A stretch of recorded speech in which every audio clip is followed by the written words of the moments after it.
Now, police have arrested 2 suspects in connection with the shooting at Chicken Farm informal settlement in Kliptown. This after residents of Pimville marched on Monday to protest against continuous power outages due to cable theft. Pimville resident Khomotso Diale was shot and killed, while 6 others were injured during the altercation. Let's discuss the electricity crisis further with DA Member of Parliament, Benedicta van Minnen. Thank you so much for your time. We do appreciate it. I want us to speak about the overall electricity crisis in the country. We were with you yesterday and on Thursday when we were at Kusile Power Station, SCOPA's oversight visit to 2 power stations and the meeting with the Executive Board yesterday. And it just seems as though the problems are many and there are no solutions. Tell us what you found during this oversight visit. Thank you very much, Heidi. So SCOPA previously visited Kusile and Medupi in August 2019. So that's about 2.5 years ago. We really were hoping to see a big step forward when we visited this week. Unfortunately, there are many problems that continue at these power stations. Just to sort of briefly touch on them, the issues at Medupi, although they have commercially commissioned all the 6 units, the one unit, Unit 4, is currently not in operation as it's experienced what they would like to refer to as a unit incident. In fact, what happened is that the unit exploded due to a problem that they had there. And they're going to have to be rebuilding that. Another problem they have is dealing with the dust, the ash that they are producing from, obviously it's a coal-fired power station. That means that one of the units is also at this particular point not operating at full capacity. So there really are issues there. And they also have a very major problem with the coal stockpile. At Kusile, which is even more problematic, they are still busy constructing. The timelines have shifted exponentially from what we were originally told. So it is taking a very long time to get it working.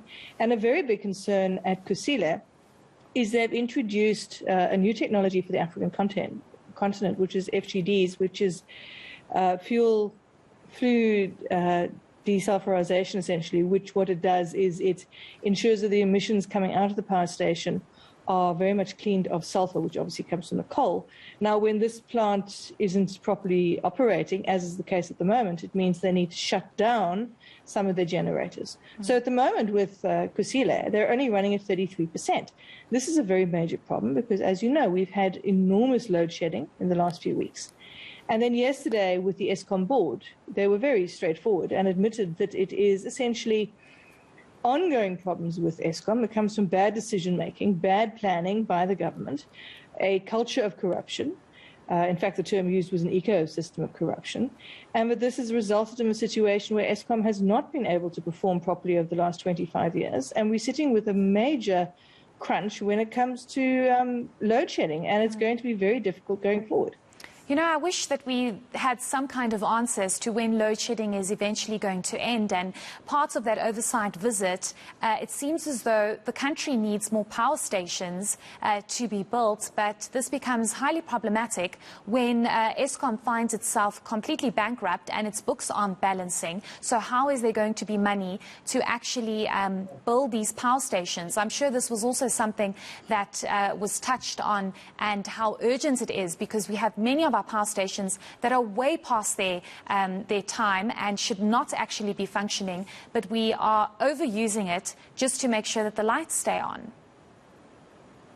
Well, that was explained very eloquently by the CEO, Andre de Ruyter, yesterday, when he talked about the fact that you really have this triangle of lack of skills, lack of money, and lack of time when it comes to trying to fix the load shedding. We are really sitting with a shortage of generation, of power generation. There is a situation where we're going to need to somehow generate more electricity. This becomes problematic. He also touched on the issue of alternative power, IPPs, which is something that needs to come on board. And of course, what we really are sitting with is, as was explained, you can run a car at full bore and full capacity and not actually service it. And it'll run for a while, but then the whole thing will pack up. So essentially what we're dealing with Eskom is they can either run the power stations as they currently are, and that's great for a couple of years until the whole lot comes essentially crashing down. Alternatively, they can proceed with trying to perform maintenance, which is critical at this point, to ensure that we have generation going forward while exploring other options. And of course, the money is also an issue, as we understand, with the coal fields located right next to Kusile.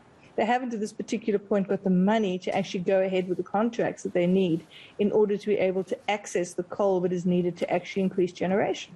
When you listen to these stories, you actually just don't even know how we still have our lights on. Just lastly, I want us to speak about the heated engagement and interaction between the chair of SCOPA as well as board member Busi Mavuso, where she basically said that the board cannot be the foreman for the bad decisions that were made previously. And we do know that the shareholder, the Department of Public Enterprises, is looking into what they say was unbecoming conduct by Ms. Mavuso. You sitting in that meeting, you were literally a few seats away from the chair and from Ms. Mavuso. What was your takeaway from that heated interaction between the two? Well, Ms. Mavuso was speaking the absolute truth. She was saying it like it is. Now, you also have to understand, when it comes to the relationship between SCOPA and Eskom, we have seen months and months of disruptions of oversight meetings with SCOPA by certain people in SCOPA trying to disrupt meetings with Eskom, not particularly wanting to hear the answers, which has made me on occasion really wonder as to the agenda of some of the ANC members in SCOPA. So I was not surprised, again, that we have seen several days of questioning in a way that tries to shift blame onto individuals at Eskom rather than the entire situation and the actions of the last 28 years of government. So I wasn't entirely surprised, and actually was rather gratified to see a member of the board, particularly someone like Ms. Mavuso, actually saying it like it is, calling out the problems for what they are. But we have seen a very major problem with ANC corruption and ANC ineptness, and that this has very much created the situation we currently have. I was also very surprised that the chair of SCOPA was so eager to try to deflect any comment on the situation, asked her to leave, and then was rather upset that the press actually reported what had happened at the meeting. It's very important that we have transparency and that the people of South Africa understand what is going on and get the genuine opinions of the board who's actually having to operate within that space. I must say it was very heated in that meeting because we were also there. But thank you so much for your insights and just explaining to us how that visit with SCOPA was at Medupi Kusile Power Station as well as at Eskom Megawatt Park. Thank you so much for your time. That was DA Member of Parliament, Benedicta van Minnen.